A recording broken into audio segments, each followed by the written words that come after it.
evening and welcome to another exciting show.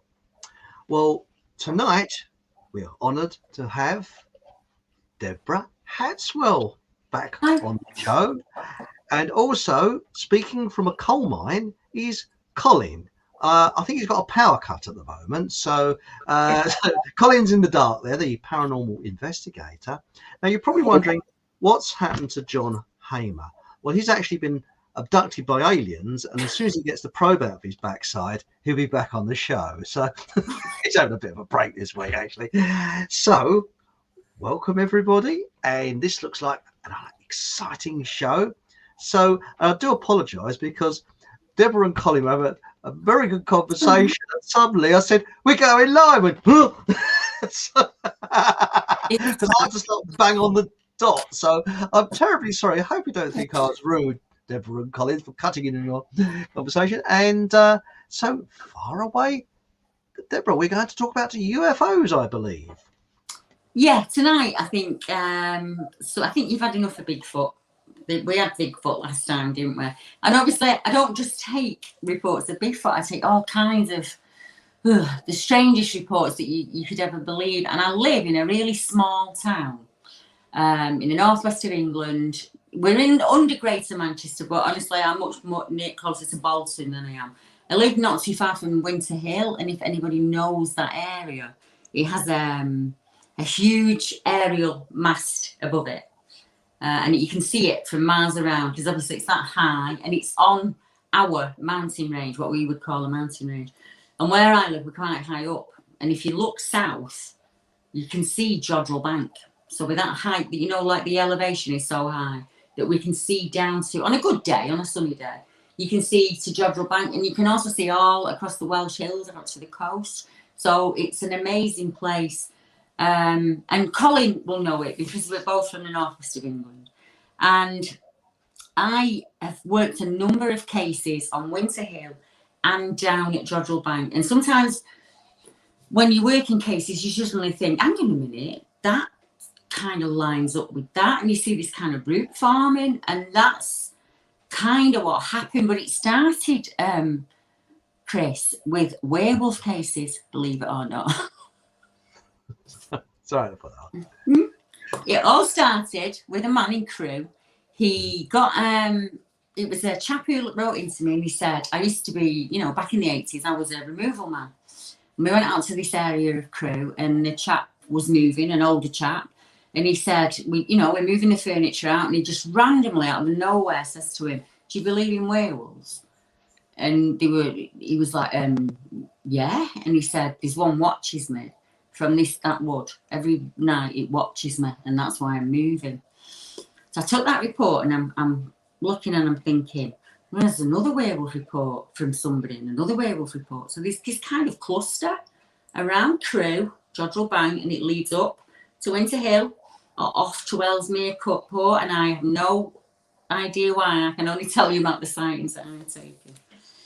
And I didn't really do a lot of UFO reports until probably 2016. It's been very cryptid for me, very paranormal. Until my husband allowed me to investigate his case. And I don't want to go on and bore people to death, but that's where the UFO thing started for me, because my husband has a really hard time in the fact because he had an hour and a half of missing time, or an area of missing time, and he struggles with that. But he was very lucky. He had 3 other people with him when it happened to him. Lots and lots of people have to see them on their own. So you've got no validation. You've got nobody to talk to about it. He did. But it had a really serious effect on all 4 of them as they got older. I mean, you've experienced, haven't you, Chris? You've experienced. Yes, I've seen one. But I didn't need lots of witnesses because there was a lot of witnesses to it. Yeah. What happened with my one is okay. What happened is this is actually listed in many books, and it happened in, show my age now, 1969. I was very, very young, I hasten to add, and I was in. It was on a Saturday, and it must have been June, July, summertime. And I don't know if anybody knows sort of Middlesex, North London area, But it was about 5 o'clock in the evening, and the shops were closing, and we're going through Enfield Town. Now, if you go in the maps of Enfield Town, it looks, the high street is the same 1969 as it is now. It's quite a wide road. I think there's 3 or 4 lanes. It was one way. And as we was driving down, cars were literally parked, just stopped in the road. There's something strange going on, and people were looking up. And there's, I remember a police car with policemen looking up. And what it was strange lights over towards London, and they would change colour. And I can't remember the exact colours, so I'm just using my imagination now. I think it was blue and all the different colours, shall we say. Then they would flicker, and then at a blink of an eye, they'd go from one side of the horizon to the other side of the horizon.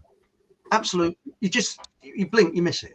Then all of a sudden, they'd flick again, and then they'd join up, and they'd form a pattern in the sky. Then they go to one side of the horizon, the other side, and this, that, and the other.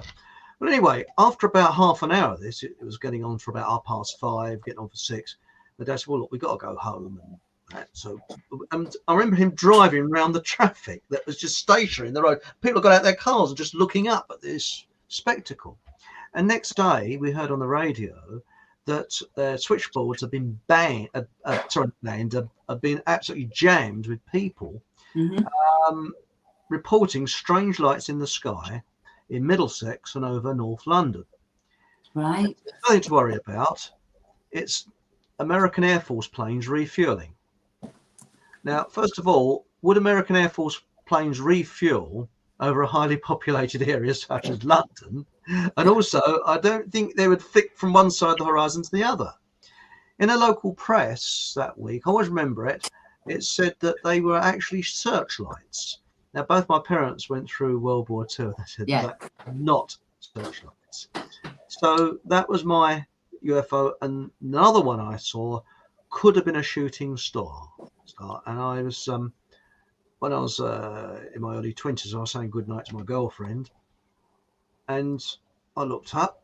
She said, what's the matter? I went, and it was a light that just went across the sky and then went out. Could have been a shooting star. But I didn't end up marrying her, so it probably was. So they're the two sites I've actually seen. And should we go into chat yet, or should we have a word with Colin? Yeah, they might have a few questions. Colin, do you want to hold back a little bit?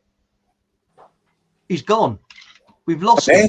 No, he's there. Yeah, okay. We can just go into chat, and then we'll have a quick whiz through, because we've got quite a lot in chat at the moment. We've got here. Hello, we've got some new people. We've got Kevin. Oh, that's my friend. That's my friend, Kevin. Kevin. Hiya, Kev. Welcome. Welcome. Jalason. Hi, people. We've got Louise. Hello, Louise. Hello, everyone. Let's all go rescue John from the aliens. With the probes. No, he's having a break, actually. He's earned it. He's been working really hard. Got Jay. I hope I'm pronouncing your name correctly, Jallison. Chris, I tried to get you on your website the other day, and it kept saying error. It might have been when I was loading information up to it at the same time. I don't know. I checked it today, and it's perfectly okay. I'll put at the end of the show what it is. It's all the w's.fockham.hallradio.com. So we'll give that a check. But thanks for telling me. I'll check it out again. Might be a good idea to go on to a different browser. That sometimes works. But thanks for telling me, mate. It's very kind of you. Gouda Mum, love this show. I'm so annoyed tonight, though. I have to go out. Family business. I'll be back and catch up and can't wait. Well, it's very kind of you, but we do need a note from your parents for this. And there will be lines, of course.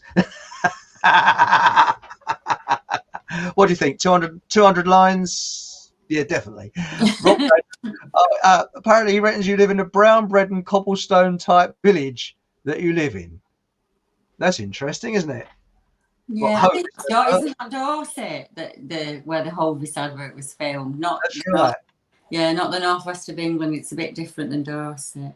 They made out it was up north, but it wasn't. It was in Dorset. No, it Wasn't was it? in Dorset, wasn't it? Yeah. Bloody steep hill, Sean Hamer, no relationship to Don, no relation to John. That's evening all. Squirrel Girl, howdy folks. Hello, Squirrel Girl. That's JRMM. Good evening, everyone. And we've got Hatchy. Hi, Chris. They ain't starting releasing the Black Ops on us yet. The drones are a-coming. Drones are already here, I'm afraid. Yes, they certainly are. And has anybody ever had an experience of like this summer? It's overcast most of the time. It's Ralph Winter. Hello, Ralph. Evening, folks. Aunt Sally. Isn't that a nice name? Hello, Aunt Sally. Evening, everyone. Can't stop. Another one. Can't stop, but we'll watch or catch up later tonight. Oh, another 200 lines. Poor Aunt Sally, she popped her clods this week, didn't she? Yes, she's she no did. longer with us. Yeah. She actually was born near where I live, Welling Garden City. And that's where a good friend of mine who sadly passed away, Torna, lived, Welling Garden City. Yes, it was what was her name? Una Stubbs. Yeah. Oh, it's Ralph Winter. Right, here we go. Rob Brandon. I think Chris may be an alien informer telling us the real facts from the planet Zorg. He is being watched by the MIB. Yeah. You never know. You never know. Evening, ladies. Sorry I'm late. I'll hand out my 100 lines. That's right. I'm still taking the tablets, hormone tablets. It's the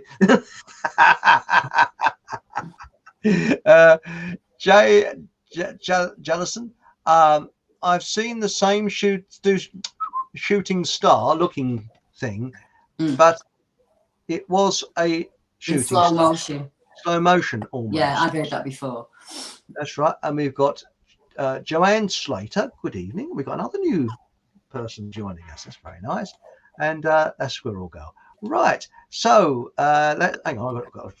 That's it. So it's open to Deb or Colin. So I'd like to ask Colin a question, if that's okay. We're not. You would know what it was like to grow up in the northwest of England and have an experience with something that was completely unbelievable or impossible to explain. And then you've got to tell your mates about it and you've got to tell your family about it. Do you mind me asking how old you were when you had your first experience with UFO? UFO? 30-something, I think. Mid-30s. Right. Oh no, earlier, about 30. Yeah, the proper one, that was the big one. Since then, I've seen smaller ones, but the big one was huge. And I've been at my friend's that evening, and I'm on the way home through the local park. Yeah. And I looked up in the sky and saw it, and it was huge. And I went back to his house, and from his house, I could see the back of it. Mm-hmm. And it was on his door. He was a fellow paranormal investigator at the time, and he wouldn't come out. So anyway, the next morning he phoned me and he said he had been on the radio and he said it was the Northern Lights. And I said, well, it couldn't have been the Northern Lights because the Northern Lights doesn't have a back to it. Yeah. They're very different, aren't they? Very, very different. Oh, absolutely, yes. And then meeting up with other friends, they were almost convinced it was a hologram. Yeah, like a simulation of some kind. Yeah, I've heard that from people before. Well, it had 4 trunks coming from it. It had a main body and 4 trunks coming from it. Right. And within the trunks, you could see the points of light, or what people call stars. But it was a massive thing. But the very first thing I came across was my mother and my sister had been out, and for verification, other people had seen it. Yeah. And it looked like a floating city. That's how they described it. Right. And then when the journalist came round, a journalist from, I think it would be either the Salford or Swinton Journal at the time. This case, Deborah and Chris, is 1977. Right. And the journalist said, yes, I've interviewed other people about it. And he put up a good write-up, actually, which was interesting for at the time. It wasn't, there was no mockery in there or anything like that. And it had been seen for miles. Yeah, throughout the Salford region. I could actually, there's an archive that I would imagine it's the old Salford Reporter that used to be just off Liverpool Street, and they actually have an archive, so I could see if I could kind of find it for you. Yeah, it's either the Swinton Journal or the Salford Journal. Yeah, I'll have a look. It's worth a look, isn't it? You know, we might strike luck here. Yeah, and the other ones I've had was in 2008 into 2009. A white or greyish object. It was at night, so it was difficult to tell. Yeah. And it had no shape apart from it was spherical. But what I mean is, I couldn't make out what it was because it was quite fuzzy.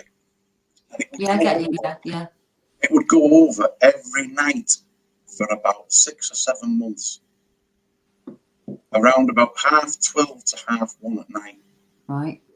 There's that one. And that was witnessed by one of the neighbours. 2 points of light. One was red and one was orange. Quite small. Not very high. Not very high up, really. I reckon only a couple of thousand feet.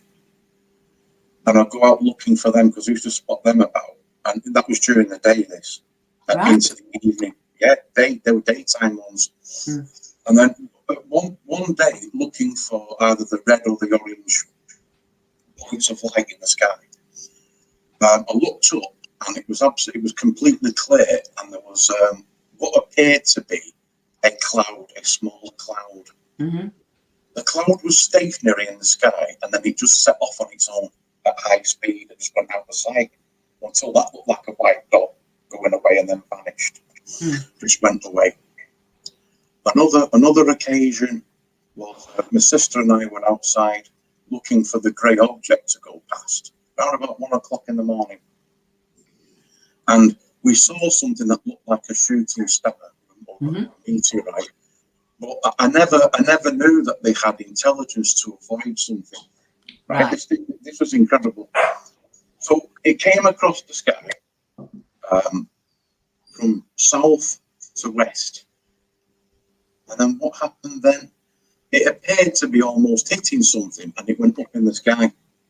Right. I know what you mean. Like, that's right. Exactly that, Deborah. Yeah. So we saw 2 things that particular night. Another time was, again, what appeared to be 2 shooting stars, low level. They came over here at great speed together. They looked very similar to the other object that was going over, but that was going much slower. The object that was seen between 12:30 and 1:30 every night. But by this point, that had stopped coming over, and people used to say to other people had seen it. That's right, and they said it appears to be going towards Manchester Airport. I said, well, what is it? And they didn't know. Yeah. But these 2 objects, they shot over. They were going hundreds of miles per hour. And just eventually went out of sight. That was those 2. There was another one that my brother and I saw, and some other people. It's very hard to describe this thing. Very, very high up. Appeared to break up, come down, go back up again, and it just kept making these strange manoeuvres and disappeared. So that was very high up. But yeah. But 4 or 5 of us witnessed that one. I think it's easier, as I say, my experience, I've not really had any experience of UFO or anything like that.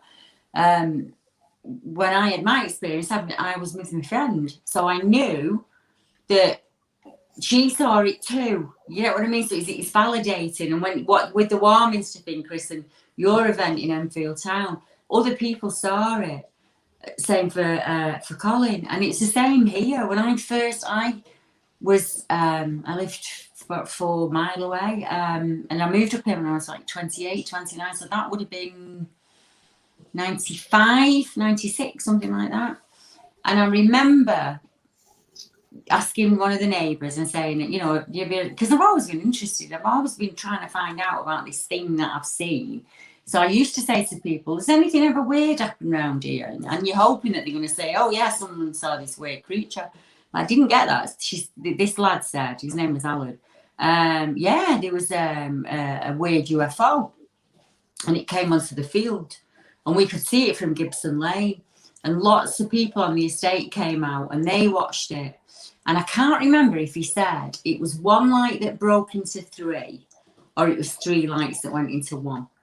But it made like a fly. What Colin's talking about, this almost like a fly where it's stopping and moving in degrees, and it shot off to Winter Hill. And by this point, myself and my hubby haven't even met. So, but that's, as I say, that's back in the 90s. We get together probably about 2005 when we got together, and you know, when you do the talk of what's the weirdest thing you've ever seen, and obviously at that time I'm investigating cases, I'm talking to witnesses, I'm mapping, I'm doing all the stuff that I do now. And he never really said anything. He kind of dodged the question, if you get what I mean. So I spilled my experience to him, and he was really understanding about it, but he didn't want to go into great detail. Many years later, I'm working on I worked on ley lines and like Stonehenge or areas with stones to see if the energy was different. And where we live, there's a barrow, an old ancient barrow. And I said to him, will you take me up to the barrow? I want to see it. And his face, I've never seen him scared before. And he's a big Viking of a man, my husband. No, he said, no, that's where that thing happened. Now I probably missed a bit out. I've moved to the town where people have been seeing UFOs and things like that. So I said to him, why? And he said, oh, I had an awful experience there when I was in my early 20s. And he didn't really go into much detail. It took me a good 2 years to get it out of him. It was like pulling teeth to get the experience out of him. But each week he's listening to me interview people, or he's listening to me talk to the investigators about the cases that they're on. So by now he knows that people are seeing what he's seeing, other people around are seeing what he's seeing. So he just one day we were in the car and I just thought, just ask him. And because he was dead relaxed, and I said, what did you see that day when you was, and he told me, he just told me everything. If you're not whittering on, do you want me to tell you what actually happened to them? There was 4 of them. So we live in a town called Little Hulton, and back then, in the early 90s, there was no real shops open after about 9 p.m. So you'd have to walk about 2 miles to the motorway and go to the little service station there where you could get petrol and sweets and cigarettes and things like that. So that's what they were doing. It was about 1:30 at night. There was 4 of them. They were all in their early 20s or late teens. And they all kind of lost memory at different points of the walk. Afterwards, obviously, I interviewed each of them singular, and they all kind of remember. One remembers being on almost at the U-train and losing. And for each of them, it's a different area that just everything stops. And the next thing that any of them can remember is they're on top of the barrow, they're looking upwards, they're in a cross position. Mark, were you feet to feet or head to head? Head to head. And there's a light above them. And in a proper northern way, they all say, what the hell's that? And as they say it, it shoots up, shoots down, does that flying movement again, and shoots off to Winter Hill. They've each got goods in their hands, as if they've been to the garage is another mile on. So they've come to, and they've all got each other's stuff, what each other would have bought if they'd made it to the garage. He said they were all a bit drunken, and a bit really confused and couldn't work out what had gone on, and they give each other the right stuff. And he said, we just kind of walked on drunk. But it affected every single one of them because they realised that they'd lost somewhere between about an hour and an hour and a half of time when they got back. And my hubby has a triangular scar on his arm. So he's kind of carried that for a good 20 years without really going into it. And I said to him, have you ever sit down with the others and like really discussed it? No. And I understand that because I was like that about my experience. Discussing it makes it real. So I said to him, do you mind if I do? If I reach out to them and talk to them? And he's like, no, not at all. One of them, unfortunately, had passed away because it had affected his mental health so badly that in his 30s, he just couldn't take any more, and he's passed. And I don't think the other 3 would mind me saying that they also really struggled after that event, especially about the missing time. And so I did. I interviewed them all and I spoke to them. And one of the gents is called Lee, and he watches the skies 24/7. He has every telescope known to man. And on the meantime, I'm working on other cases that are coming in. So there's a case from the East Lancashire Road where the service station was, where they went. There's another case that's on the bottom fields, what we call the bottom fields, so like Mossley Common area. We're doing all of this. And I said to it, I remembered the neighbour way back when I'd moved onto the estate who said that there was lights over the field. So I said to my husband, I'm going to find him. I'm going to see if I can find Alan. Serendipity, I said, but we can't do it today. I'm going to have to go food shopping. Puts my coat on, goes out, gets in the car, gets to Aldi, and out comes walking Alan. And I thought, now's the time to ask. I said, Alan, Al, do you mind? Do you remember years ago when I first moved around here and you told me about that light in the field and what it did? And he said, yeah, of course I do. He said it was 3 lights, like I say, and it went into one or the other way around. I'm not certain. He said it was really misty. All the neighbours come out. Some of them had pyjamas on and the dressing gowns and things like that. He said it was really weird the next day because nobody spoke to each other about it. It was as if it hadn't happened. And I said to him, what does it look like? And he said, why, have you forgotten? And I went, no. And he went, you was with me. And I said, I can't have been. I didn't live in our town then. And he said, well, you were, Deborah. You were with me. We were walking down Gibson Lane and there was you and another girl with me. And I said, I wasn't. I was a single mum back then. I was living in a different town. There's no way I would have been out at 1 o'clock in the morning. And I've had to get up at 6 with kids and go to school. So I said to him, if I was with you, because he was getting quite adamant, he kept saying, you was with me. And I said to him, where have we been? And he said, I don't know. And I said, where did we go afterwards? And he was like, I don't know. And I said, Alan, I'm telling you, it wasn't me. I wasn't here and I wasn't with you. And it gets stranger. It gets much, much stranger. So the next night, I'm recording all this. I'm getting the episode ready. My phone's on the side and I can see it lighting up. And I'm thinking, something must be wrong. I mean, I've got elderly parents. So I picks it up. And it's my neighbours. And they're saying, there's lights above the house. There's lights going above the house. Not just my house, but above the estate. And I thought they're messing with me. Like, there's just too much of a coincidence. And I don't believe in coincidences. And the next thing on the Salford Advertiser, as me and Colin were talking about, little green men seen in Little Hulton as lights are reported to the police above the houses, which is just the strangest serendipity of all. So that's how I got into interviewing and investigating UFO cases. And I have found so many, Chris. So many, just in that line between Crewe and Winter Hill. I've got another interesting one, Deb and Chris. Yeah? Which is when the volcano erupted in Iceland. Mm-hmm. And they kept the aircraft down. I think it was 2 weeks. Yeah, they did. So what I saw, I mean, there's another witness to multiple lights, but mine is only one. And that's a light that was towards the west that came on very bright, like a car headlight. Right. So it's a white light, but it's not putting out a beam. It's a very strong, powerful white light. And it's in the sky, this, of course. So it's not a torch or anything like that. And it went off, came back on again and went off. And then I think it was about 6 to 7 months later, the same thing happened again, but it stayed on longer. Right. Went off, came back on, stayed on.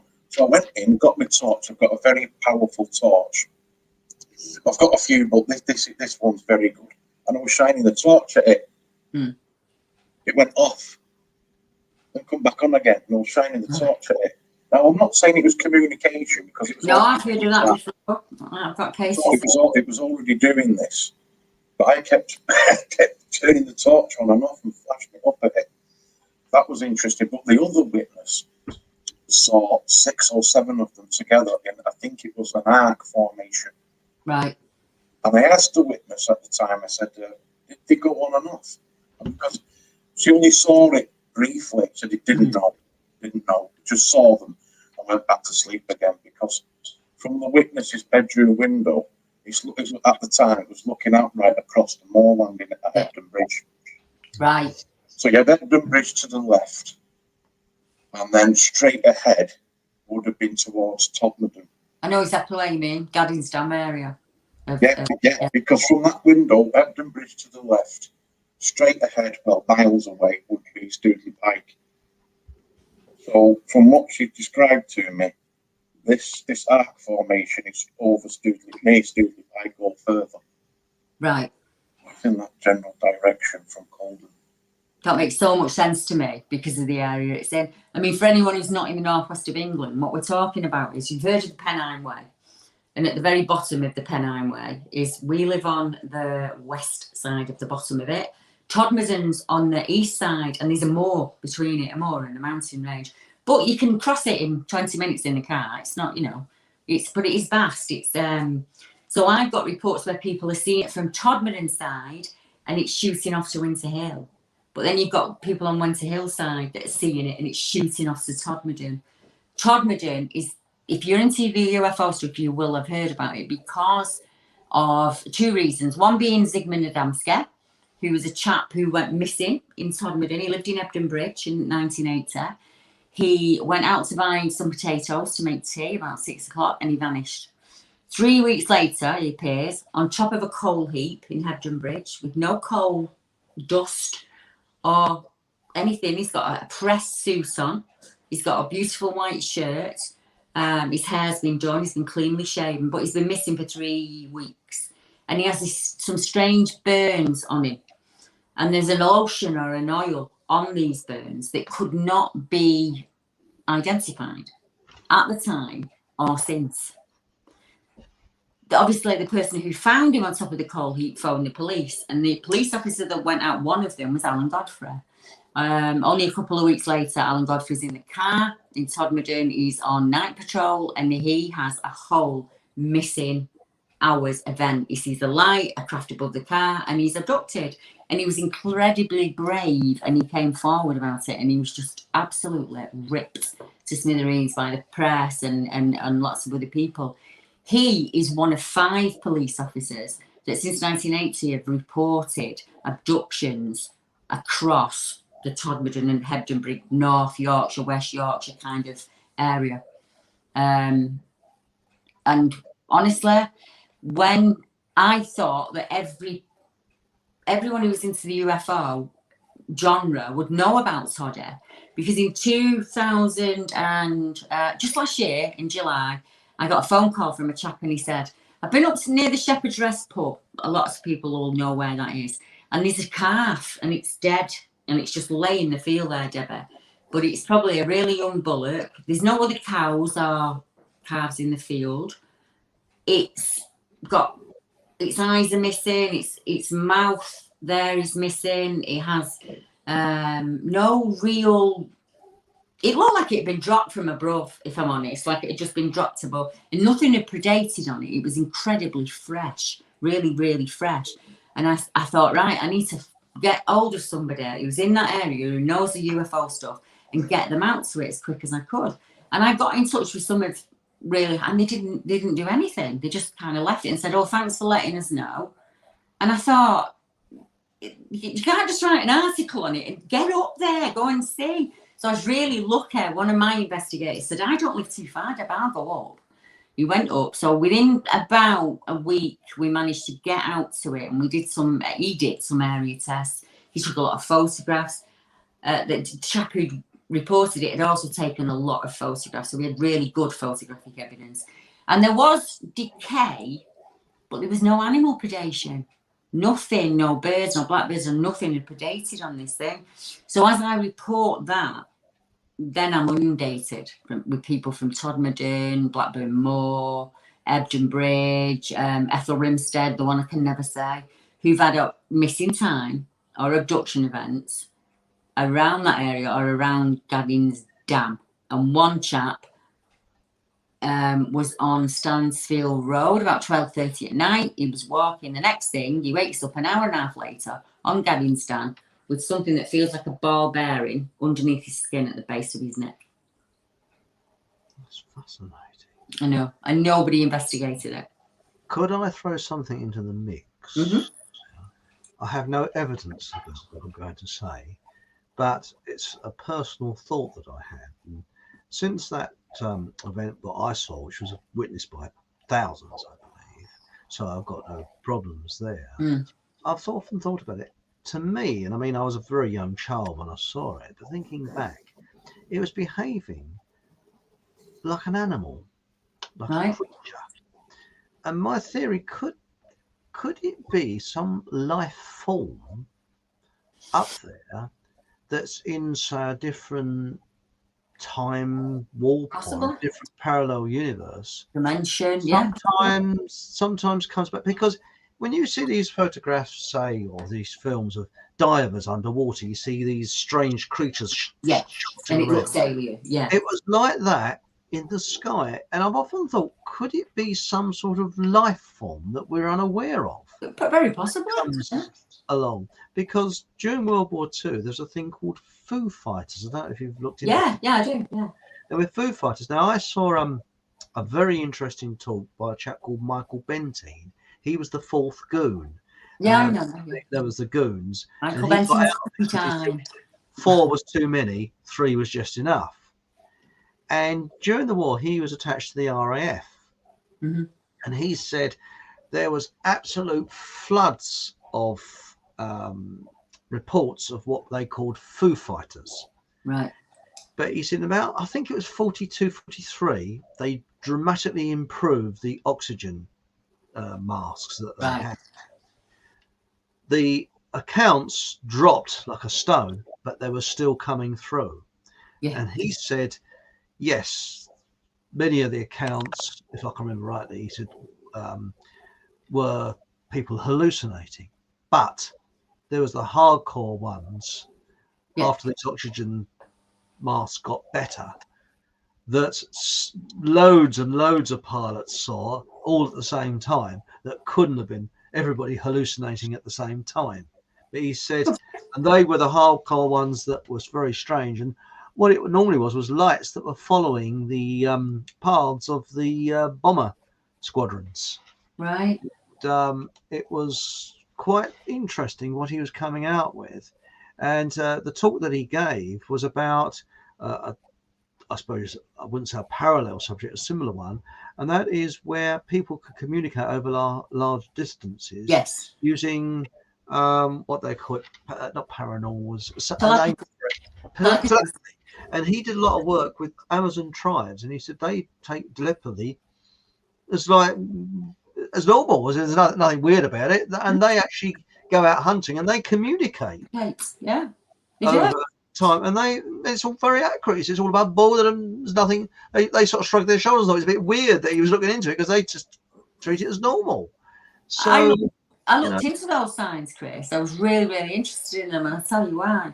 Because they are found in UK forests and woods, and they are the Amazon tribes have a certain way where they will leave a bent twig or a certain something a certain way. They're all individual signs, and each tribe has their own, and they leave them in a path, almost like a cairn, really.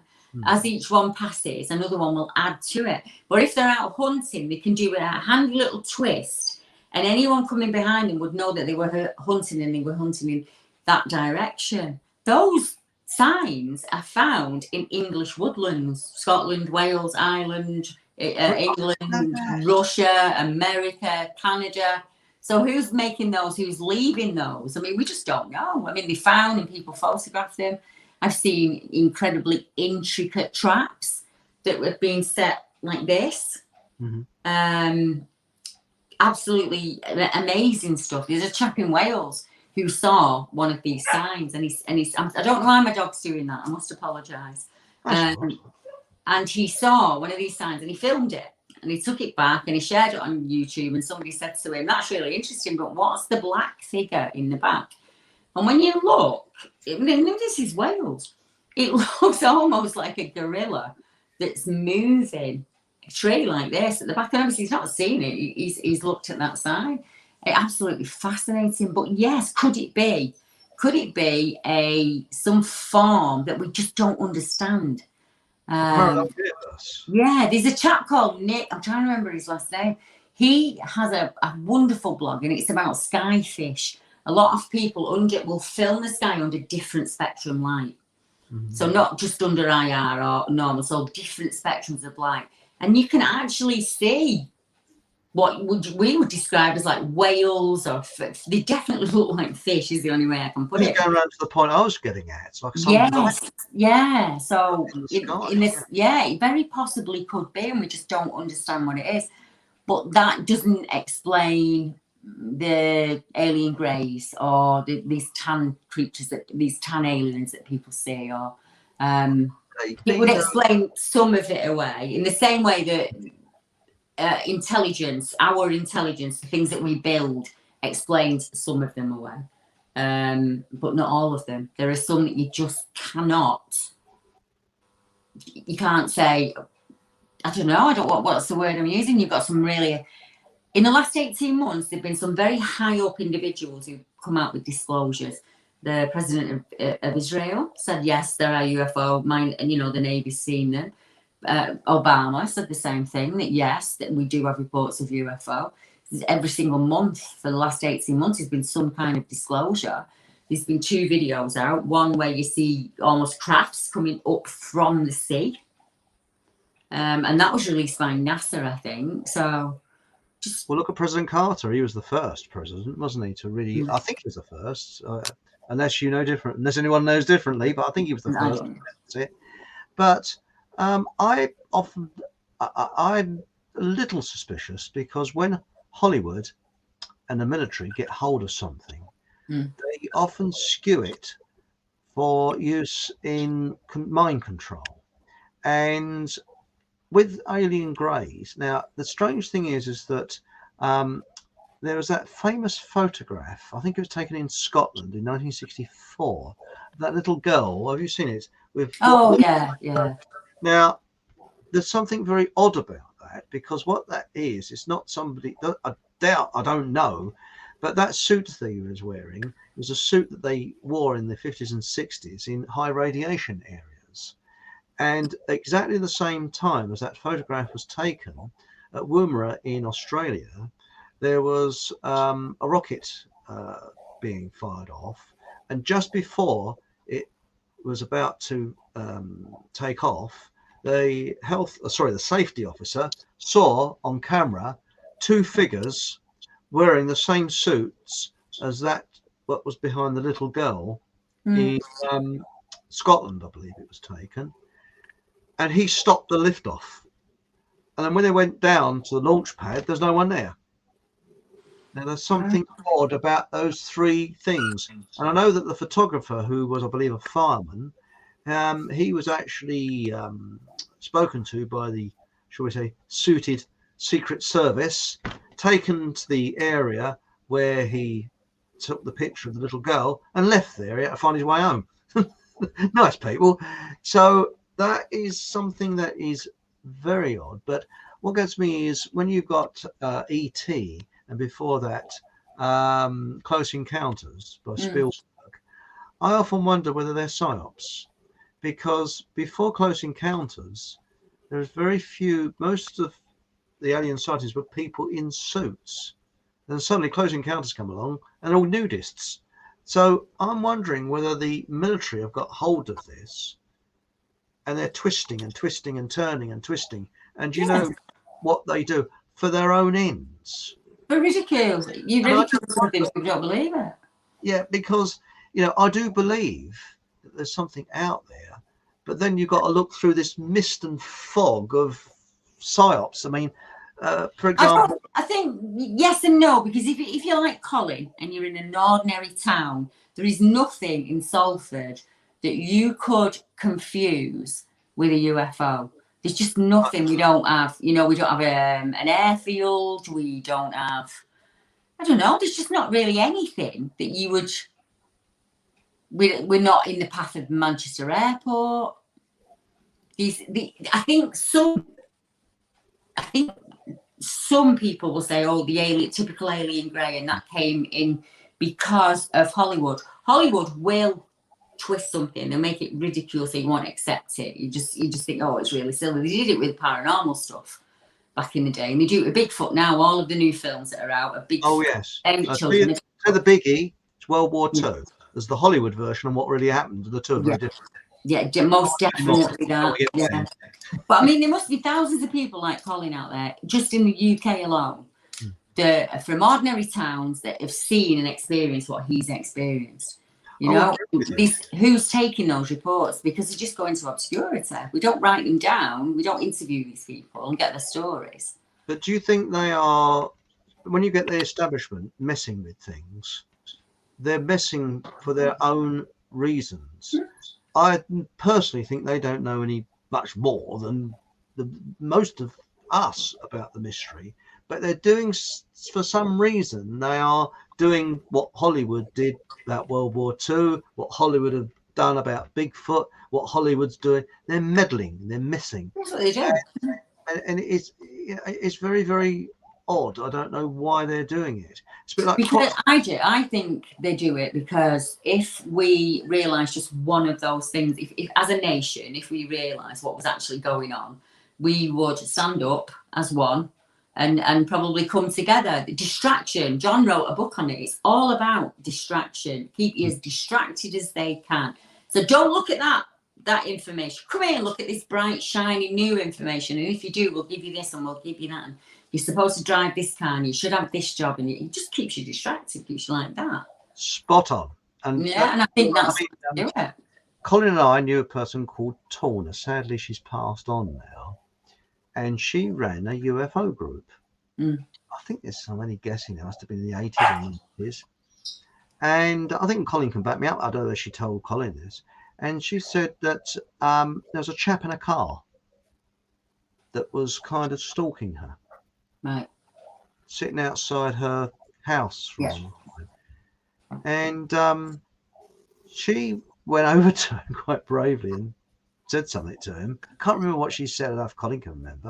And he cleared off. He never saw him again. But she said he looked very official. He was staking her out. He was for some reason. And I've got a situation now. He's going to, I don't know if anybody's heard of the Warminster thing. There's a lot of, in the late 60s, there was a lot of reports of flying crosses in the West Country. Yeah. And that was a hot spot. And apparently something took lifted the tiles of a house. Yeah. It caused all kinds of problems. Now, in the 70s, when I was a young lad and I just started work and I was a stupid boy, as they call me, I used to read a lot of books on UFOs, Eric von Daniken and all that type of thing. And where I worked, there was a chap who was ex-army. And he was getting on a bit. I mean, but when you're younger, everybody looks old, don't they? But I think he was in the army in the 1950s. And in the 60s, he had a real plum job. It was like a civilian job. He worked 9 till 5. I don't think he had to wear a uniform. He's buying a house. He had a family. And what he had to do, the ministry would come to him, Ministry of Defence, and say, we want something or other built. You know, it could be anything. Don't ask questions, you build it. And then it go off. And it could be anything from, I don't know, an exploding fountain pen. I've just made that one up, or anything, you know. Anyway, this fellow was a structural engineer. How he became a structural engineer, I don't know. But anyway, what happened is to look at him, you'd say he was a colonel, you know. He had the old square shoulders like my dad used to, you know, you could tell he'd been in the army. Well, I was reading this book one day, you know, and I was looking through it. It was all about, I think it was the World Triangle. like the Bermuda Triangle. And he used to walk past lunchtimes. This was, I didn't read the book all day, but he'd walk past and he had these half-rimmed glasses, typical sort of type. Pick hold of the book. Stupid boy. Walk off, you say. So, and it's the type of chap that wouldn't tell a full story. He was 100% feet on the ground. Well, one day I was reading, I can't remember what book. I think it was Supernature or something like that. And he came past, did his usual. Stupid boy. Back. Attitude. And then he told me an incredible story. And he said, and I think it must have been a UFO book I was reading, and he said around the time of the Warminster thing, he had an order put through to go to London and buy the best remote controlled model aircraft you could buy. I think they wanted several, 2 or 3. So he went down to Beatty's, which was in Holborn, money no object. I'll have the best one. So he got the best ones. And they were told to soup them up, give them a better range, incredible, and also because they were radio controlled. Because remember, in the late 60s, radio control was phenomenally expensive. Yeah. Nobody at school had them. And then they were told to paint, because a luminous paint, I think, had just come out, paint the wings, luminous paint, and have a luminous streamers coming off the back. So don't ask questions to your paymaster. And they were taken away. And cutting a long story sideways, what happened? The army people had crashed a couple. They came back damaged.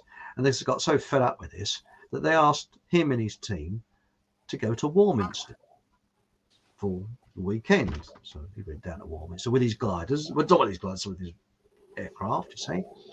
And because they were the only ones that knew how to fly them. And they were ordered, and they had to show these cadets or people.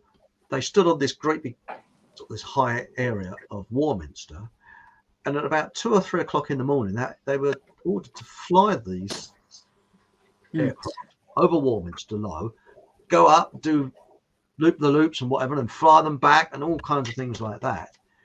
And then they had a team there that was monitoring people's response. Ah, right, yeah, I get you. Yeah, sure. So let's so. And that was quite interesting. I thought, well, that's interesting. Can you tell me more? Nope. But he was out of the army by then, But this was in the 70s, so very odd. And I think this is what they do. If there's something happened, they'll hype it up, and then they'll say, "Oh, it was something else." It's a bit like what I saw. Oh, it's searchlights or American Air Force planes refueling.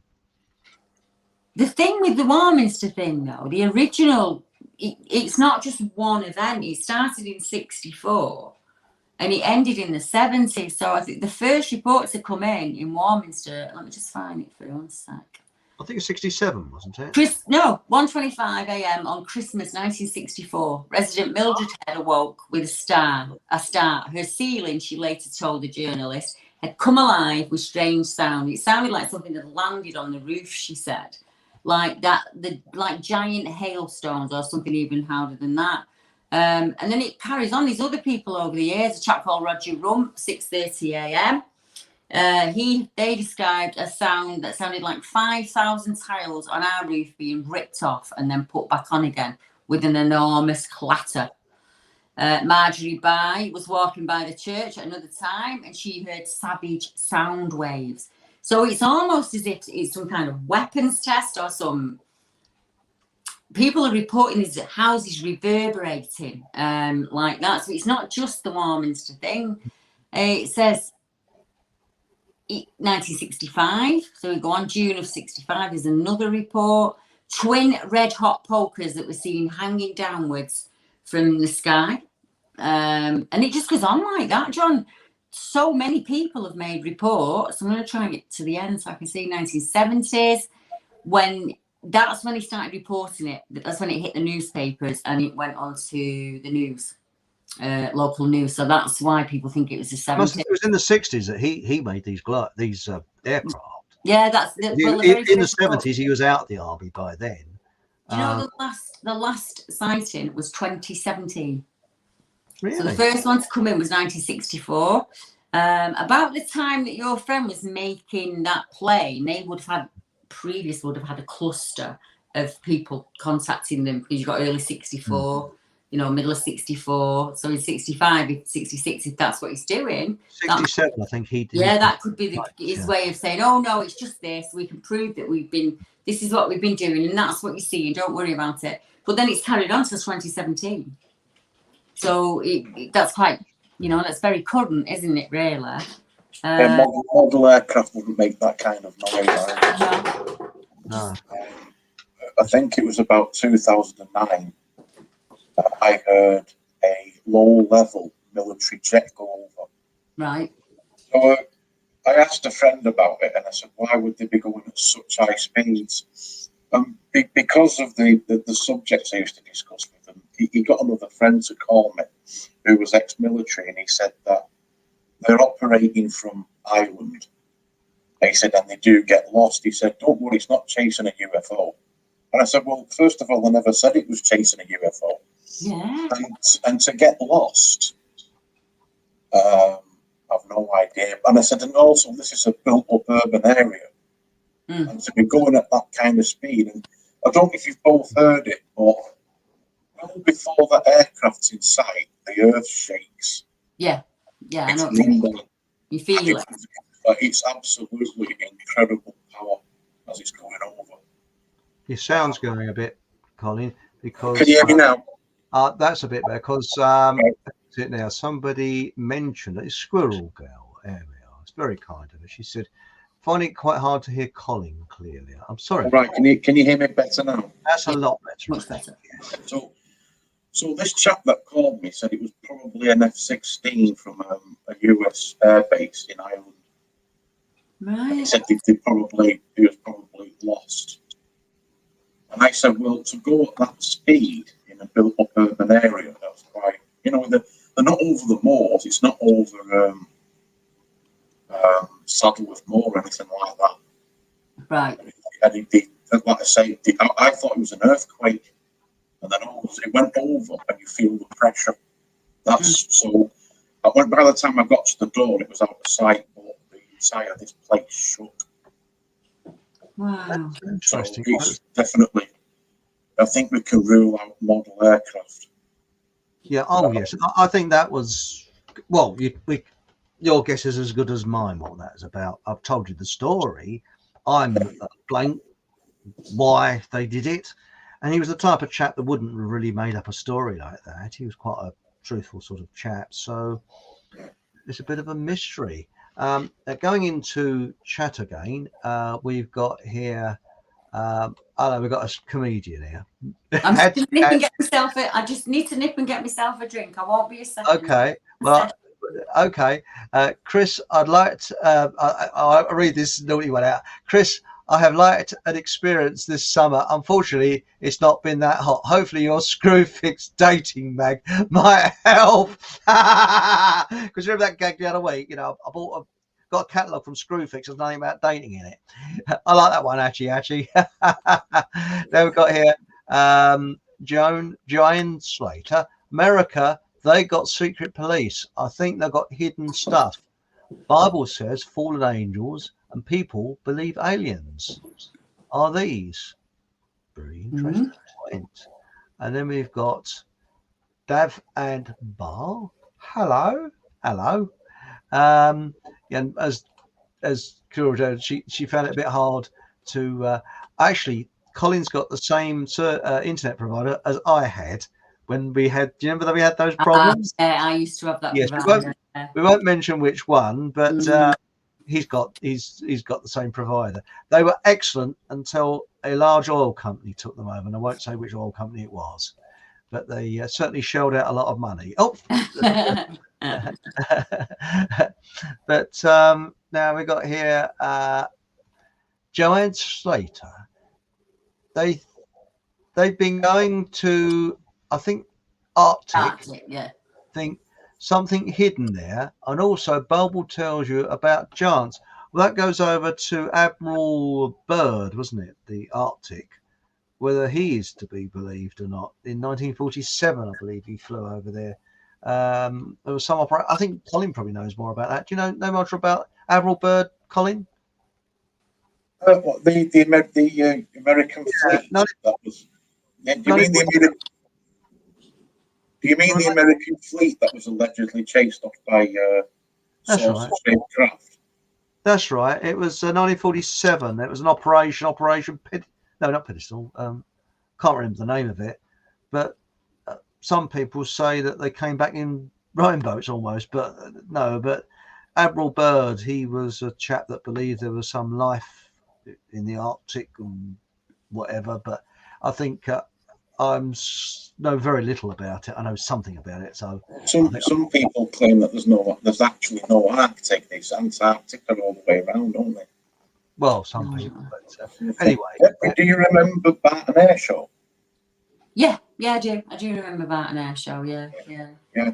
And they stopped that in 1997, didn't they? Because of I think it was 97 because of a mosquito crash.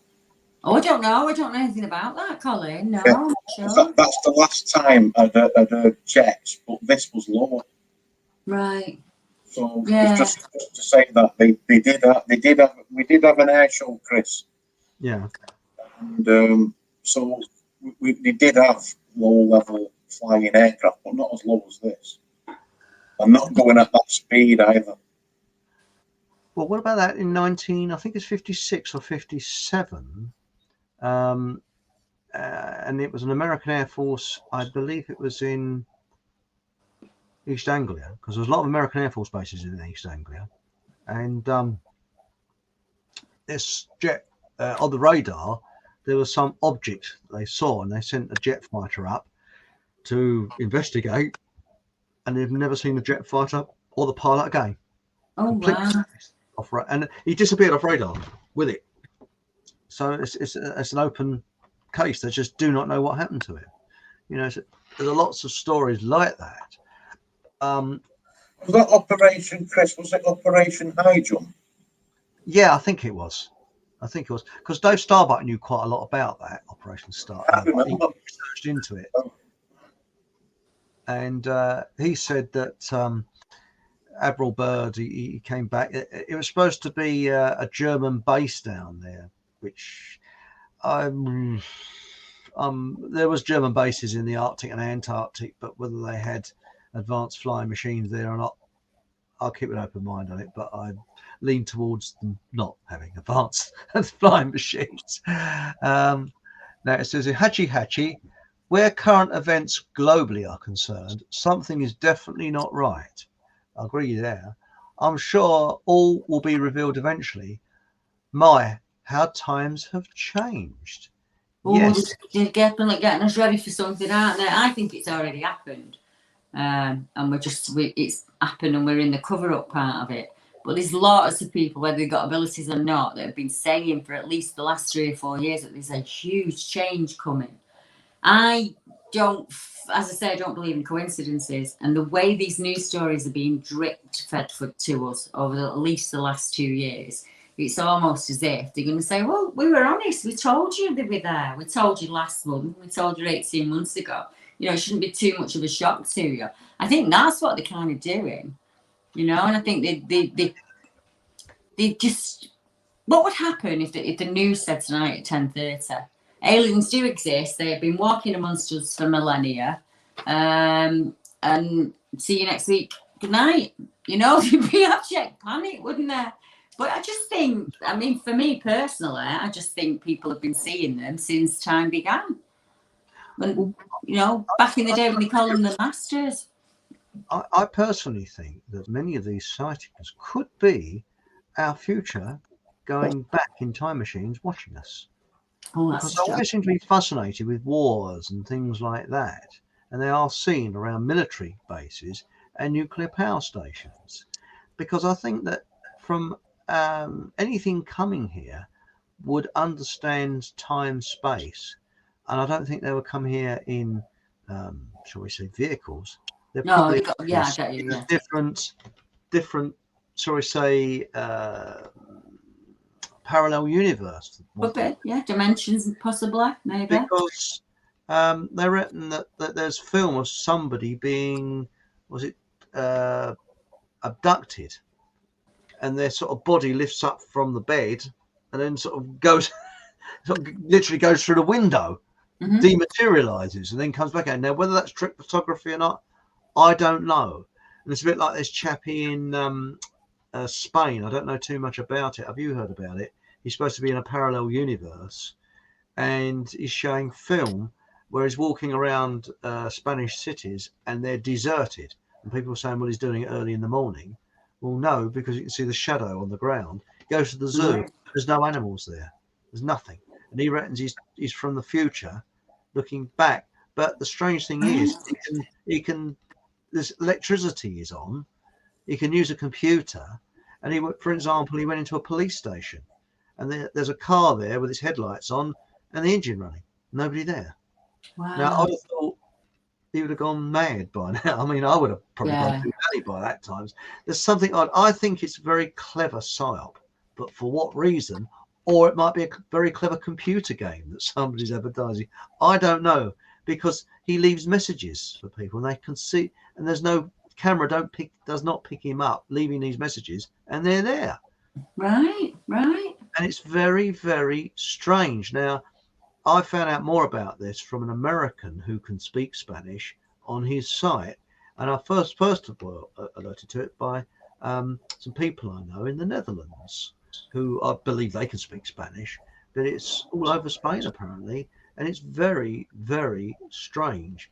But why is the electricity on? How comes he can use his computer? Apparently he woke up in a hospital bed and walked out, and I think it's either 2027 or it's a couple of about 4 or 5 years ahead of us. And the calendars and all that are calendars of that time, 2027. So very strange, or 2026 or whatever. And I mean, he walks down tube stations or stations, no trains, nobody there, not a soul, nothing. But what got me is when he went to the zoo, he's walking around the zoo and there's no animals there at all.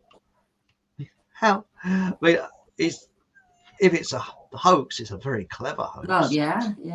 I'm skeptical, and I think it's either an advert for a computer game or some government psyop, but for what reason, I haven't the foggiest idea. No, I'm not sure. Very strange. But I can't speak Spanish, so I don't quite know fully what's, but there is a lot of things like that. And, but I remember, there was a lot of, when I was a kid in the late 60s, loads and loads of reports of flying crosses. There was somebody reported having their cattle spinning in the air like a whirlwind and going up into a craft.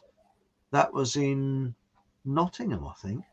You saw, cows spurting around like, in a whirlwind and going up into this light, into this craft. And animal mutilations. Now, that is really weird, super weird, because we have not got the technology to do these laser cut. So they've been going on for years, and nobody ever sees them being done. That's the weirdest thing. They just appear, and I believe there's a couple of humans been found like that. That's been very few. There's about 2, I think, been reported, but very few. It's mainly cattle, horses, sheep. Yeah, deer. You get quite a few deer that are done. Depending where you are in the country, sometimes goats and things like that. You go to the north, you get like the scary beast, we call it down there. Some of them are clearly big cat kills, but there are unexplainable kills where they've been cut with laser precision. And they tend to not be predated on. So that's quite rare in a very sparse area with resources that you would find a sheep that's not been predated on in any way. And some of them are even stranger, Chris. They've had the fleece removed. Now, this is from Scotland all the way to Cornwall. But some of them have had the fleece removed from the body. And it's kind of rolled up and put into a tree or into the hollow of a tree. I don't know what all that's about. But I take so many animal mutilation reports, so many, at least one a month that come in. I think there was 15,000 unexplained sheep deaths. I think it was in 2015. And I remember somebody saying to me, 1,000. And I said, yeah, 15,000. That was blamed on domestic dogs. You know, you've got cases where 30 sheep have put themselves in a pen that's made for 6. But something's frightening them in there, you know. So cats, there's been a spate recently of cats around the suburbs of London. Just everywhere. Cat reports are just off the charts at the moment. I mean, really? Winter Hill, Winter Hill, one of the areas that I work, where you said before about munitions, from Jodrell Bank to Winter Hill, smack bang in the middle is BEA, where they do the weapons testings and things like that. I mean, could they be monitoring what's happening there at that thing? On the hill, you get reports. You said that almost like a whale, and I've got one report from a chap and his wife who were driving, and they said this thing that it kind of went across the front of the car like that as they were driving, and they said it was, you couldn't see it, it was like energy, but it was almost like a whale, and it was moving in the way that a whale would move, and it went in front of the car and it just went off. And I know they had no explanation for it, and I don't have an explanation for that. Well, what about what happened in Russia, I believe, in 1959? And Colin can fill us in on this. Now, I can never remember the name of this damn place in Russia where these hikers went missing. The Dyatlov Pass, yeah. That's the one. Now, Colin's quite well up on the Dyatlov Pass. Yeah. And they've said all kinds of things, but there is 2 things that are very weird. Their film in their camera, the last frame shows the outline of something dark, big creature in the background. Yeah, I've seen it. I'm not sure whether that was added in to throw people off the case. I don't know. But the strange thing is they actually cut themselves from inside the tent out because they were desperate to get.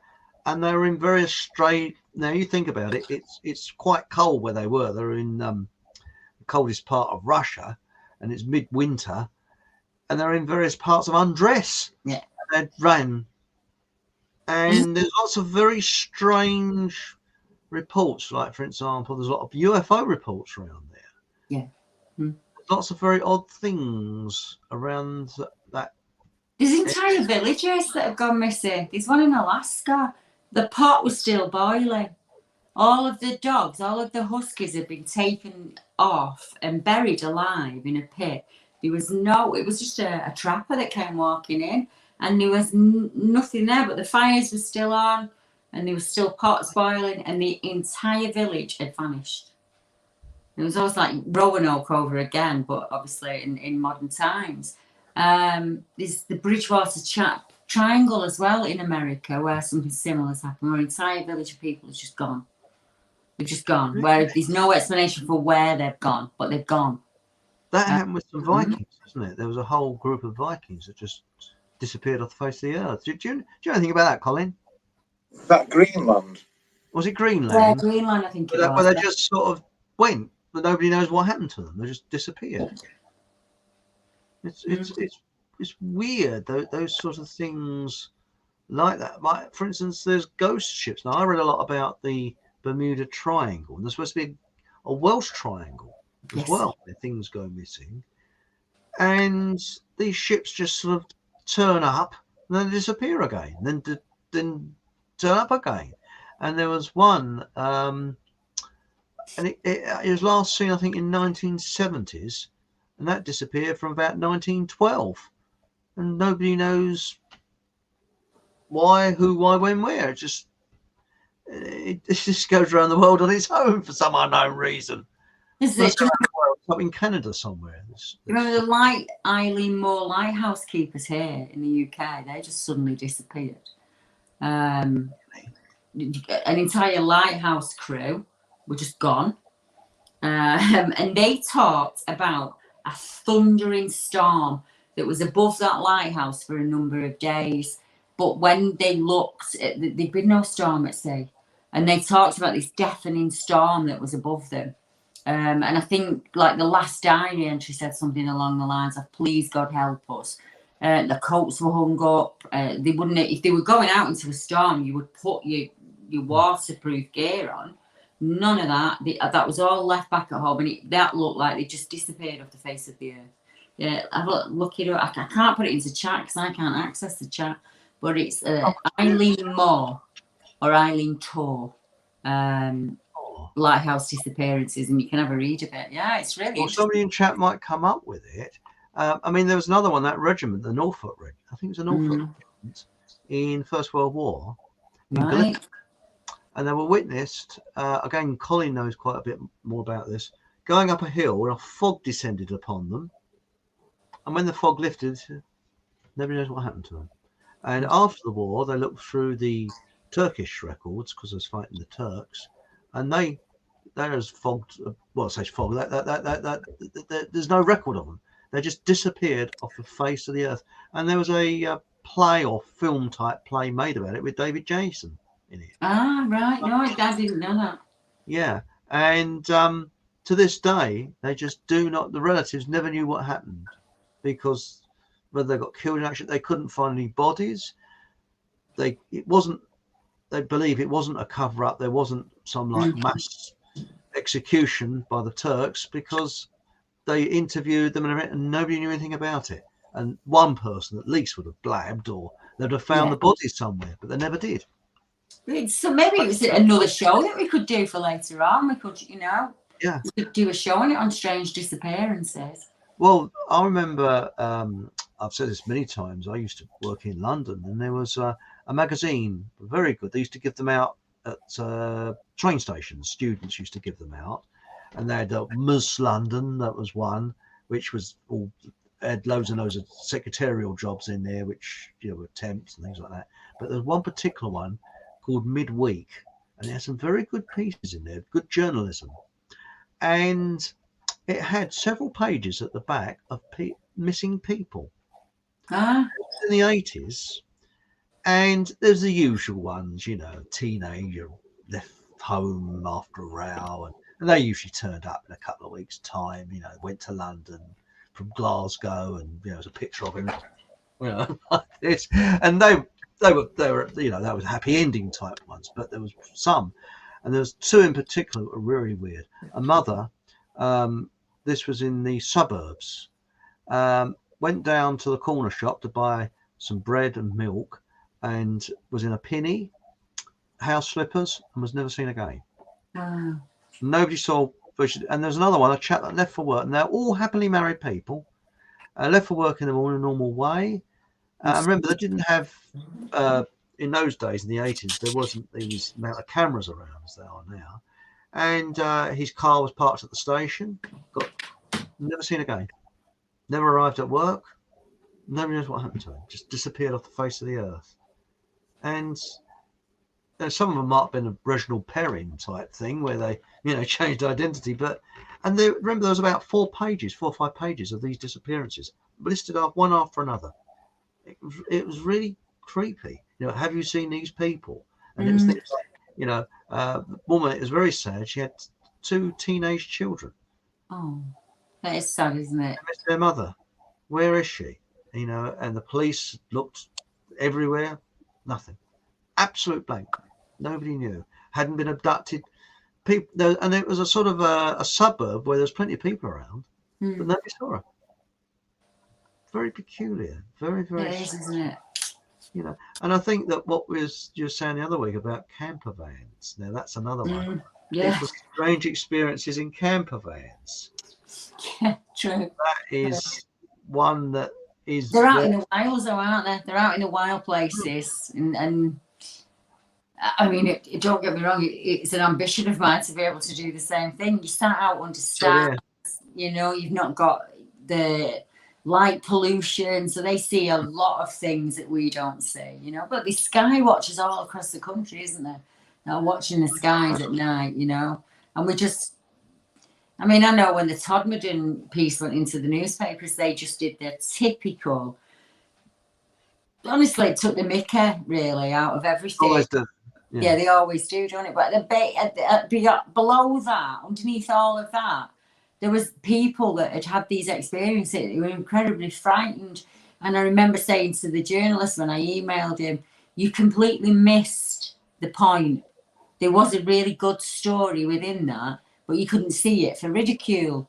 If you just sat down and interviewed the couple and done a really decent piece on it, other people would have come forward. Other people would have said, actually, that's happened to me. But because you completely ridiculed them and made them look like fools, you've not only have you ruined what I've been doing for the last 18 months, nobody else is going to come forward to you now and say, here, do you want my story? Because they know that you're going to treat them the same. And he couldn't give a monkeys, you know? He didn't care. It's like I said the other week, you know, BBC is full of smug gits. And I get up, I mean, I haven't got a television anymore, but when I had one, there was one on Bigfoot, you know, and the first half hour was really interesting. I thought, you know, this is pretty good. They went to America. And then you got the smug git, you know, with a bow tie, Mr. Brightside, yes, the thick-odemic, yeah. Oh yes, well, and these chaps, they were hitting a tree with a piece of wood, and they were getting sacked. He said, "Oh, it's some other Bigfoot enthusiasts a couple of miles away, and they're doing it all day, probably." And that is BBC. You get interested for the first half hour, and then Professor Smartass comes along, and no, all that sort of thing. And I think it's done deliberately. And another one they do is I think they deliberately throw a few nutters into the mix so you can be linked to the nutter. That's what they do. I mean, David Icke was literally, he was the court jester. They let him do that so they could say, anybody who's got any views that they're outside the establishment, they follow David Icke because they saw him on television being a court jester. And that's basically it. And they do that all, you know, it's these tricks, they're all psychological tricks, I think, to cover up big stories. I really do believe that. The mass distraction, isn't it? I bet David Icke got the last laugh in the end, though, didn't he? Yes. You know, when you think about it, they ridiculed the man, and he had a really important. I think that's what I mean. Underneath the noise of all the drama, there's real stories, and they miss that completely. And I think a number of the listeners would probably want to hear that, or people who are reading the article may want to hear the real human part of it, but they completely miss it out. So they come to people like me with the story because they've got nowhere else to go to. They can't go to the police. They can't go to the doctor. I have to add, your website is advertised below this video. So there's a link there to your, was it Being Believed research? That was really important for me. When I came forward, I was ridiculed. But I dug my heels in for 38 years. And you don't stick with something for 38 years if I've never made a penny from it. I've never been awarded anything. No one's ever, it's been a hard slog. And that's just finding other people who are as experienced, not the same as me, but had an experience that they can't explain, because I know what it feels like. I know what it feels like to have people pointing fingers at you and calling you names and things like that. Because I think that's fair on their part. Because I meant to ask you, Deb, have you had any recent reports of a bright white light, white large, going from, let's say, west to east or southeast? No, I haven't, but honestly, I've not been looking for them either, Colin. And there's nothing to stop me putting a little thing out there and saying, has anybody else experienced this? Because that's tends to what I do. Like when I interview you, I'm going to say in it, obviously Colin's looking for other people that have seen a similar thing. So we might get somebody coming forward, because that's happened for me about 8 times now. So somebody else will have seen it. They just wouldn't probably know where to go to report it. Yeah, that's my most recent one, which would be about 2 or 3 weeks ago. So it went from, tell me again, did it go from west to east or east to west? It was west to east. Right. So heading and then it becomes stationary. So it stops and then it's stationary for quite some time. There's a chat on. It's not what people call a planet. Like somebody said, it's possibly Venus. Oh yeah, or it's Jupiter. Yeah, you get that. This definitely moved across the sky, and it's remained stationary. I've heard that before. There's a chap, Darren, you won't mind me explaining his account. He had his brother and his sister with him when it happened. They were on Hark's Head Pike, which is another part of the beacon. And he said that it came from west to east, if I'm right, and it stopped stationary in front of them. And people think that every time you get a UFO report, it's incredibly fast. It's not. Some of them hover, but there's no sound to it. And I would say that with your light, there would have been no sound to it, would there? You hear a helicopter, you hear a plane. When people describe the white light and it hovers, there's no sound to it. Yeah, and I think for him, he said it was a craft. But there's a lot. I'm going to talk to Mick, because Mick McLaren's a chap that I work with at BBR, and he does most of the UFO reports. Because now, obviously, we're so busy, I don't take many of the reports. I'll be the first person they get in touch with, and then I have a lot of volunteer investigators. So I give the case to them, and they run me the case, and I'm normally the one who just puts it out there on YouTube or in the article. But I'm going to ask Mick. I've made a note, because I know that he's got a number of reports between Todder and Winter Hill with lights. I remember I've taken one recently about an orange light, but I'll have to go back into my notes and have a look, Colin. But yeah, I'll do what I can to find if there's any more reports for you. That'd be great, Deb, because it has stopped recently. But I did see something similar in Leighton Buzzard. That would have been September. Right. So this object looks very similar to it. That was through binoculars. And it's very similar to it. I mean, are you all right talking to other people about your experience? Absolutely, yes. I'm going to put you in touch with Mick, and I'm going to put you in touch with Darren Haynes, because Darren, you're going to have a conversation with him where you're ending each other's sentences, because that's kind of what it's been like to him. And that's one of the things that I do at BBR. I think, why don't I just put those two together? Because they've had really similar experiences. They're both working class lads, they're very similar. Let's get them talking. So that's something I can do for you, Colin. Let's write me notes so I don't forget. Put you on my to-do list for tomorrow. My sister used to live in a place called Royston in Hertfordshire. Right.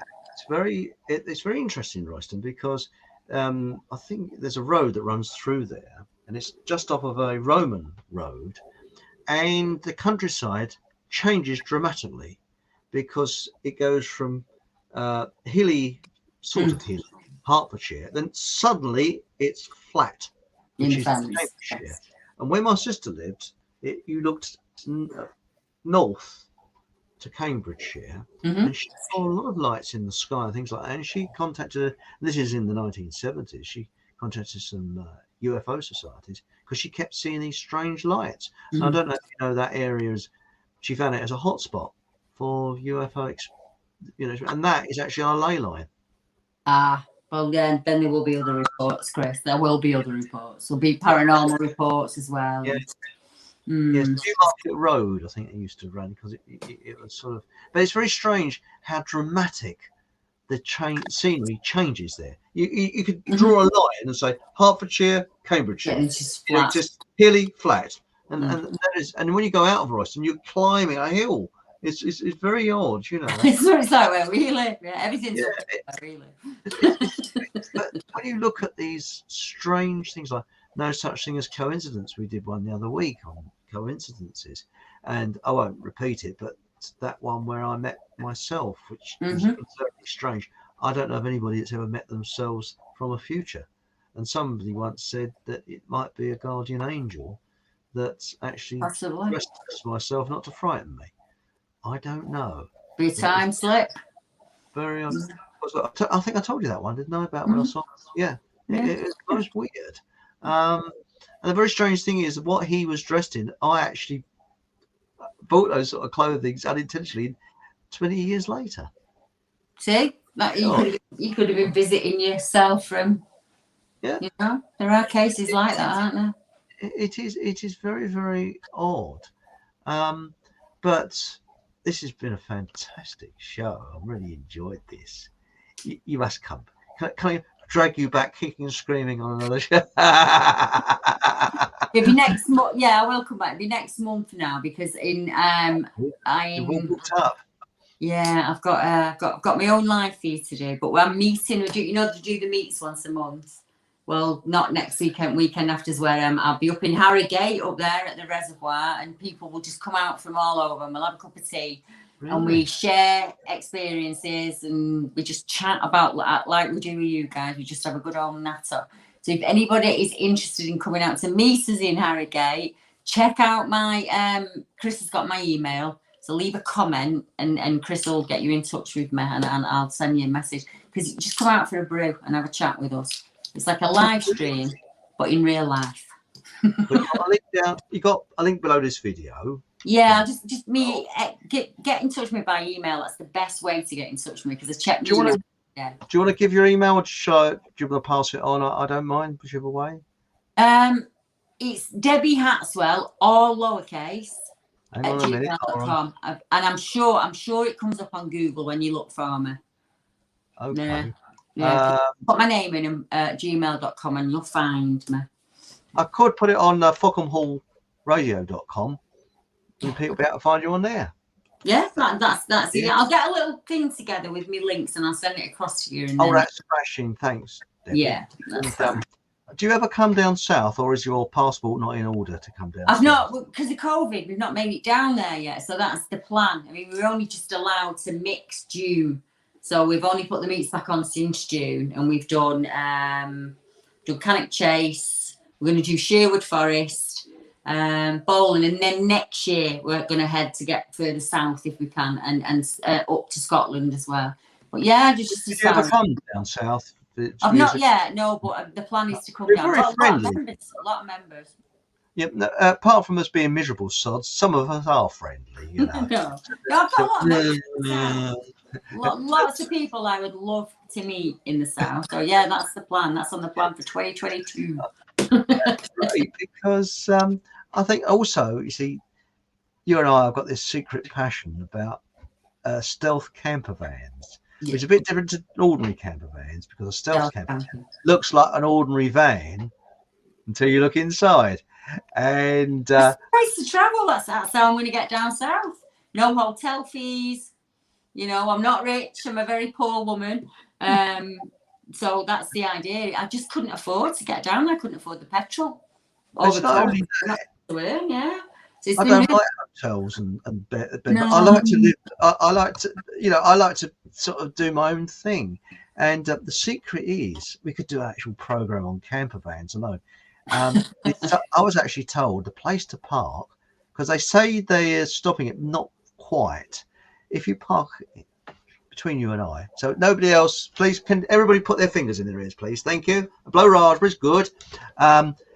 Park in industrial areas, especially at weekends. They're very quiet, and you just blend in with the other vans. Right, you take your fingers out your ears now. That's okay, right? But no, that's what I was told, and a lot of wild campers do that. It's called wild camping, isn't it? Stealth camping, yeah. And you got was it Park for the Night is the one to go on to, which tells you where you can park. But down south, there's not that many, so you'd have to contact locals who know the places where you can park. Honestly, you can park in any McDonald's, any Aldi, any Tesco's. You can tap into their Wi-Fi. Lots and lots of places. You think about it now, you could probably think of 10 places at home where you could pull up a white van and leave it for the night and no one would ever know. But they go in the woodlands, you know, they're on the beaches. Yeah. It's idea. I just can't wait to do it. I'm going to have to go around at the van. I'm going to have to go, Chris. Well, I've got the job on in about 5 minutes. Thank you very much for joining us tonight, Deborah. Yeah. Debbie Hatswell and Colin. Send me Colin's email. I need Colin's email so I can get in touch with him. That'd be great, Deb. Yeah. No, thank you very much for joining us. And sorry I haven't read everybody's comments out in chat, but don't worry, they're read after the show. We'll be back. Thank you everybody for joining us in chat. Got a record number here, and join. Well, also if you look on FockhamHallRadio.com, I've got the Naughty channel, which on BitChute now, and there's a link to it where John Hamer and myself talked about naughty things that, well, we'll set the klaxons off at YouTube HQ. So you'd have to go on the BitChute. And when I say naughty things, I'm not talking about sort of what you're thinking about. No, we're talking about things. How can I put this politely? Not the type of things that Mary Whitehouse was against. Not that type of thing. We're talking about naughty things that YouTube wouldn't allow us to say. Let's put it that way.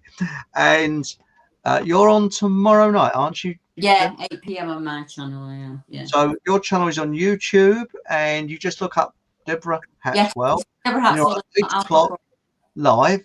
Yeah. So we look forward to that. And remember, join us same time, same place, 8 o'clock next week. Whatever happens, have a laugh. And good night. Good night, everyone. Good night.